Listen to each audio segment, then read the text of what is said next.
pembicaraan di antara tim 8 soal cawapres ini menandakan akan dideklarasikan di last minute juga nggak atau gimana? Apa nunggu tunggu sebulan dulu? Ya sebaiknya begini, ya kalau melihat masa kampanye yang hanya 75 hari, ya, kita kan harus objektif juga melihat waktu. Masa kampanye itu hanya 75 hari. Masa pendaftaran kepada masa kampanye itu hanya ada waktu sekitar 1 bulan lah gitu ya. Kan itu kan butuh penyelarasan ya. Pada waktu ditetapkannya oleh koalisi calon presiden dan calon wakil presiden, tentu harus segera disusun visi, misi, program kerja. Apalagi menyangkut masalah konsepsi perubahan ke depan. Apa sih yang dimaksud dengan perubahan ke depan ini yang harus dilakukan terhadap bangsa ini, terhadap negara ini?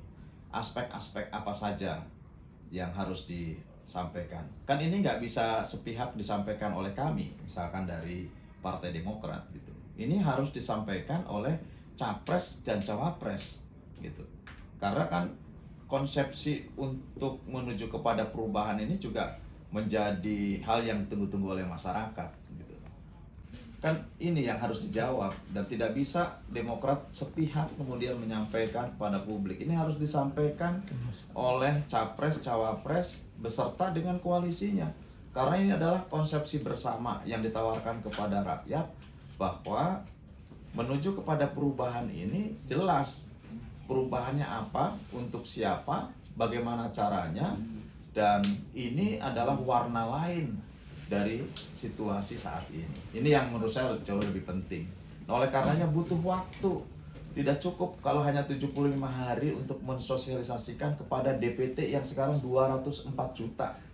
DPT-nya saja sudah 204 juta.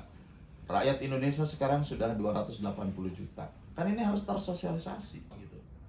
Nah, ini karena butuh waktu, oleh karena itu Demokrat selalu mengingatkan kepada koalisi, kepada Mas Anies, ayo kita deklarasikan lebih awal gitu. Kita deklarasikan lebih awal supaya cukup waktu. Kita butuh untuk duduk bersama, menyusun gitu. Berarti nggak diusahakan tidak last minute ya? Karena diprediksi ini bakal sengit nih soal cawapres di last minute itu di kubu-kubu koalisi, karena terlihat masih belum cair gitu poros yang lain. Semestinya kalau secara politik sudah bisa dibaca gitu ya. Memang kalau secara pasti, secara matematik, kalau secara matematik memang kita belum bisa memastikan. Tapi secara politik sebetulnya sudah bisa kita baca. Gitu. Siapa dengan siapa, bagaimana perspektifnya, itu sudah bisa semestinya.